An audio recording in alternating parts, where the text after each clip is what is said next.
Good morning everyone. Plant utilization से next हम लेते हैं वेजिटेबल ऑयल्स।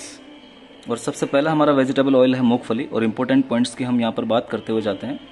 तो सबसे पहले स्टूडेंट्स आप ध्यान रखेंगे कि मूंगफली को चीनी बादाम के नाम से भी जाना जाता है, ग्राउंडनट पीनट भी हम कहेंगे। इसका बॉटनिकल नेम होता है एराकिस हाइपोजिया, कुल होता है फेबेसी लेग्यूमिनोसी, उपकुल हो जाएगा पेप्लियोनेटी, और तेल के लिए उपयोगी पादप भाग हो जाएगा बीज। मूंगफली की उत्पत्ति ब्राजील दक्षिण अमेरिका में हुई है, ये आप ध्यान देंगे। और इसके अलावा वर्तमान में मूंगफली का वाणिज्यिक उत्पादन विश्व के सभी शीतोष्ण एवं उष्ण कटिबंधीय क्षेत्रों में किया जाता है। विश्व में भारत मूंगफली के उत्पादन में प्रथम स्थान पर है और चीन जो है वो दूसरे स्थान पर है। नाइजीरिया मूंगफली का सबसे बड़ा निर्यातक देश है और फ्रांस सबसे बड़ा आयातक देश है। भारत में गुजरात, महाराष्ट्र, आंध्र प्रदेश, तमिलनाडु और कर्नाटक प्रमुख उत्पादक राज्य हैं।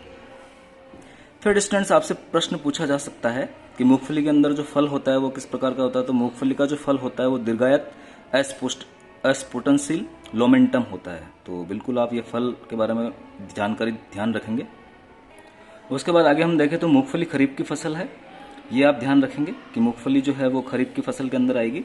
इसके अलावा तेल के गुणों की हम बात करें तो जो तेल होता है वो अशुष्कन खाद्य तेल है, नॉन ड्राइंग खाद्य तेल है। इसका रंग सुनहरी पीला एवं एक रुचिकर गंधयुक्त होता है। तेल में सर्वाधिक वसी अम्ल ओलिक अम्ल 56% तक पाया जाता है। इसके अतिरिक्त लिनोलेनिक अम्ल 25% होता है, पामेटिक अम्ल 6 से 12% होता है तथा एरेकिडोनिक अम्ल भी इसमें होता है। तेल में फास्फोरस तथा विटामिनों में थियामिन, राइबोफ्लेविन, नियासिन की पर्याप्त मात्रा पाई जाती है। राजस्थान के लिए उपयुक्त किस्में हैं RS1, RSB 87, AK 12, 24, MA10, Chandra और गिरनार, बिल्कुल आप याद रखेंगे। आर्थिक महत्व की बात करते हैं। मूंगफली के बीज अत्यंत पोषक होते हैं, अतः इनको कच्चा व भूनकर खाया जाता है। 1 पौंड मूंगफली में 2700 कैलोरी ऊर्जा मिलती है। तेल का प्रमुख उपयोग खाना पकाने के तेल व तलने के माध्यम के रूप में किया जाता है।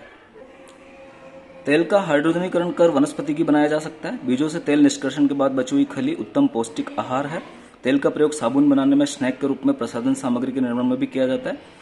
मूंगफली के मूलों में राइजोबियम जीवाणु की उपस्थिति के कारण मूंगफली को फसल चक्र व मिश्रित फसल के रूप में भी उगाया जाता है। इसके प्रोटीन से आर्डिल नामक कृत्रिम रेशा बनाया जाता है। तो ये प्रश्न इंपोर्टेंट हो सकता है। आर्डिल तेल को कीटनाशकों जैसे रोटिनोन, निकोटीन के साथ मिलाकर इनकी विषाक्तता को बढ़ाया जा सकता है। अच्छी किस्म की खली को पीसकर मनुष्य द्वारा प्रोटीन पूरक के रूप में उपभोग किया जाता है। दूसरा वेजिटेबल ऑयल है स्टूडेंट्स हमारे पास सरसों, और सरसों को मस्टर्ड हम कहेंगे। सामान्य नाम पीली सरसों है इसका, इंडियन कोल्जा। वानस्पतिक नाम हो जाएगा ब्रेसिका नेपस, वैरायटी हो जाएगी ग्लाका। पर्यायवाची शब्द हो जाएगा ब्रेसिका कंपेस्ट्रिस और वैरायटी हो जाएगी सरसों। आगे इसकी कुल की बात करें तो सरसों का कुल हो जाएगा ब्रेसिकेसी क्रूसिफेरी। तेल के लिए जो उपयोगी पादप भाग हो जाएगा वो बीजों में स्थित बीज पत्र हो जाएगा। सरसों की और भी जातियां होती है जैसे तोरिया, जैसे काली सरसों कहेंगे, भूरी सरसों, राई, काली राई, सफेद राई आदि। उत्पत्ति की हम बात करें तो जो सरसों की उत्पत्ति है वो एशिया माइनर, जिसमें ईरान क्षेत्र, मध्य एशिया आता है, हिमालय क्षेत्र और भूमध्य सागरीय क्षेत्र में तीनों स्थानों पर मानी जाती है। सरसों प्रमुख रबी की फसल है। इसकी बुआई अक्टूबर नवंबर में की जाती है और फरवरी मार्च में से काटा जाता है। विश्व में सरसों उत्पादक देशों में भारत का प्रथम स्थान है, जबकि भारत में उत्तर प्रदेश तथा राजस्थान का प्रमुख स्थान है। राजस्थान में भी भरतपुर, अलवर, सवाई माधोपुर, करौली व अन्य जिलों में बहुत ऐसे से बोया जाता है। और फिर जो इम्पोर्टेंट चीज हम यहाँ पर देखेंगे सरसों के पौधे के अंदर वो है, तो यहाँ पर आप देखेंगे कि इसका जो फल होता है वो सिलिकुआ होता है। फल के बारे में आप जानकारी रखेंगे। बीज हल्के पीले व तेल युक्त अभ्रूणपोषी पाए जाएंगे, यानी बीज जो होते हैं वो अभ्रूणपोषी होते हैं। इसके अलावा बीजों में 30 से 48% तेल होता है, जिसका निष्कर्षण मिलों और गाड़ियों में किया जाता है। पीले रंग के बीज होते हैं तो इसका तेल भी पीले रंग का होता है। सरसों के तेल में तीखी गंध होती है जो गंधक युक्त यौगिक एलिल आइसोथायोसाइनेट की उपस्थिति के कारण होती है। तो यह प्रश्न कितनी बार पूछा गया है। इसके अलावा इस तेल का लाक्षणिक वसी अम्ल इरुसिक अम्ल होता है, ये भी आप ध्यान देंगे। अन्य वसी अम्लों में ओलिक और पामेटिक अम्ल भी पाए जाते हैं। उन्नत किस्मों की आगे हम बात करें तो राजस्थान के लिए पूसा कल्याणी, जिसे लोटनी सरसों के नाम से जाना जाता है, वरुणा, दुर्गामणि, RH30 व TM11, ये सारी राजस्थान की इंपॉर्टेंट किस्में हैं। TM11 इस किस्म में तेल की मात्रा अन्य सभी किस्मों से अधिक होती है। आर्थिक महत्व की बात करते हैं तो बीजों से प्राप्त तेल प्रमुख खाद्य तेल है, जिसको पकाने के रूप में हम उपयोग में ले सकते हैं। और इसके अलावा तेल का उपयोग मालिश के रूप में भी किया जाता है, खाद्य तेल के रूप में भी इसका इस्तेमाल किया जाता है, केश तेल के रूप में दीपक जलाने में भी इसका इस्तेमाल किया जाता है। तेल निष्कर्षण के बाद बची हुई खल पशु के लिए उत्तम आहार है। साबुन और रबड़ के प्रतिस्थापियों के उत्पादन में इस तेल का प्रयोग होता है। मशीनों में लुब्रिकेंट के रूप में इसका प्रयोग हम करते हैं। चमड़े की वस्तुओं को मुलायम बनाने में भी इसका उपयोग किया जाता है और बीजों का मसाले व अचार के रूप में भी प्रयोग होता है। नेक्स्ट हमारे पास मसाले हैं, स्पाइसेज। स्पाइसेज में सबसे पहला मसाला धनिया या कोरिएंडर है। इसका वानस्पतिक नाम हो जाएगा कोरेंड्रम सेटाइवम। कुल हो जाएगा एपियसी या अम्लीफेरी। उपयोगी पादप भाग है परिपक्व क्रीमोकार्प फल व पत्तियां। तो बिल्कुल आप ध्यान देंगे, यहाँ पर जो फल होता है क्रीमोकार्प होता है और इसकी पत्तियां जो है वो इंपॉर्टेंट है। धनिया भूमध्य सागरीय क्षेत्र का मूल निवासी है। इसकी खेती रूस, भारत, मोरक्को, पोलैंड, रोमानिया और अमेरिका में की जाती है। भारत में मध्य प्रदेश, महाराष्ट्र, राजस्थान, तमिलनाडु, कर्नाटक तथा बिहार धनिया के प्रमुख उत्पादक राज्य है। राजस्थान में भी बारां, कोटा और झालावाड़ में इसकी सर्वाधिक खेती होती है। तो ये आप थोड़ा सा ध्यान देंगे। धनिया का पादप तीव्र गंध वाला एक वर्षीय शाक है और इसमें जो इंपॉर्टेंट चीज हो जाएगी वो हो जाएगी इसका पुष्पक्रम जो होता है संयुक्त छत्रक होता है। पुष्प छोटे सफेद, फल ढोलकाकार या दीर्घवृत्ताकार होता है और फल का जो प्रकार होता है वो क्रीमोकार्प होता है। ये आप थोड़ा सा यहाँ पर ध्यान रख लेंगे। फलों में सघंध तेल पाया जाता है 1% कोरिएंड्रोल तथा गहरा भूरा स्थिर तेल 11 से 21% होता है। धनिया की खेती शीत ऋतु में की जाती है। उपयोग शुष्क फलों के चूर्ण का प्रयोग मसालों के रूप में हम कर सकते हैं। सब्जियों, कड़ी, चाट में किया जाता है। विभिन्न पेयों, जिन तंबाकू के उत्पाद व अन्य खाद्य सामग्री को संरक्षित करने में फलों का प्रयोग किया जाता है। फलों का प्रयोग उद्दीपक, वातहर, आमाशयिक व हृदय बल्य के रूप में किया जाता है, यानी ये हार्ट के लिए अच्छा है। पकाई हुई सब्जियों को सुगंधित करने के लिए व चटनियों के बनाने में भी ताजा हरी पत्तियों का इस्तेमाल हम करते हैं। सेकंड हमारा मसाला है जीरा या सफेद जीरा, क्यूमिन हम इसे बोल देंगे। वानस्पतिक नाम हो जाएगा आपका क्यूमिनम साइमिनम। एपियसी फैमिली का मेंबर है। अम्लीफेरी भी आप बोल सकते हैं एपियसी को। उपयोगी पादप भाग है शुष्क परिपक्व क्रीमोकार्प फल, यानी धनिया में और इसमें दोनों ही आप ध्यान रखेंगे क्रीमोकार्प फल है। जीरा की उत्पत्ति भूमध्य सागरीय क्षेत्र के लेवांट प्रदेश में हुई है। विश्व में ईरान, भारत, मोरक्को, चीन, रूस, इंडोनेशिया, जापान व टर्की में इसकी खेती की जाती है। ईरान जीरे का सबसे बड़ा उत्पादक व निर्यातक देश है, यह आप ध्यान देंगे। और भारत में पंजाब व उत्तर प्रदेश में से व्यावसायिक स्तर पर बोया जाता है। जीरे में पुष्पक्रम संयुक्त छत्रक मिलते हैं। फल जो होता है वो क्रीमोकार्प होता है। फलों में 4% सघंध तेल क्यूमिनेल्डिहाइड तथा 10% हल्के रंग का स्थिर तेल होता है। जीरे की खेती रबी की फसल के रूप में की जाती है, तो ये आप ध्यान देंगे। जीरे के फलों का उपयोग सब्जियों को तड़का छोंक लगाने में और सुगंधित करने में किया जाता है। भुने हुए जीरे के चूर्ण का उपयोग दही बड़ों, जल जीरों में और आयुर्वेदिक चूर्णों में किया जाता है। जीरा उद्दीपक, आमाशय व वातहर होता है, अतः अजीर्ण व अतिसार के उपचार में इसका उपयोग किया जाता है। फलों से प्राप्त सघंध तेल का उपयोग परिमलशाला, परफ्यूमरी व पेय पदार्थों को सुगंधित करने में किया जाता है। तो ये इसका आर्थिक महत्व हो जाएगा। आगे हम मेथी की बात करते हैं। फेनुग्रीक बॉटनिकल नेम हो जाएगा ट्राइगोनेला फिनम ग्रीकम। फैमिली हो जाएगी लेग्यूमिनोसी फैबेसी। सब फैमिली हो जाएगी पेप्लियोनेटी और यूजफुल पार्ट हो जाएगा इसका सीड। दक्षिण एशिया का ये स्थायी निवासी है। फल लंबे शिंब पोड़ होते हैं। बीजों का मसाले के रूप में उपयोग होता है। बीजों में वाष्पशील तेल उपस्थित होता है जिसमें कोलिन और ट्राइगोनेलिन नामक एल्कोलॉइड होते हैं। तो कोलिन और ट्राइगोनेलिन आप यहाँ पर याद रखेंगे। मेथी को वात हर जोड़ों के दर्द व टॉनिक के रूप में उपयोग करते हैं। इसके बीज पैनक्रियाज अग्नाशय की बीटा सेल्स में इंसुलिन संश्लेषण को प्रेरित करते हैं, इसलिए ये डायबिटीज नियंत्रण में लाभकारी है। बस इतना सा ही आपको फेनुग्रीक में पढ़ना है, अच्छे से आप पढ़ लें।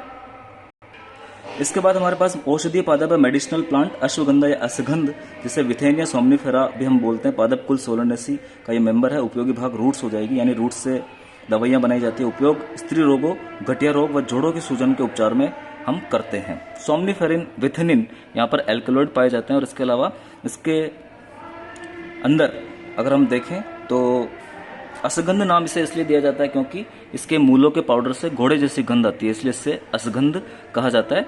इससे असगंध पाक बनाया जाता है जो कि बलवर्धक, वीर्यवर्धक होता है।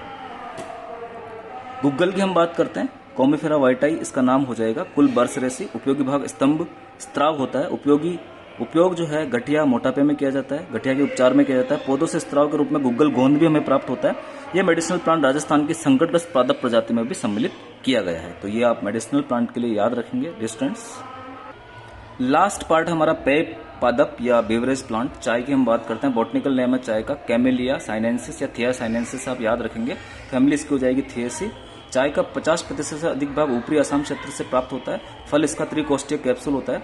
वर्षा इसके लिए 100 से 150 सेंटीमीटर की और 24 से 30 डिग्री टेम्परेचर इसके लिए उपयुक्त होता है। सब ट्रॉपिकल और ट्रॉपिकल रीजन में ये उगाई जाती है। चाय की गुणवत्ता पत्तियों की आयु पर निर्भर करती है।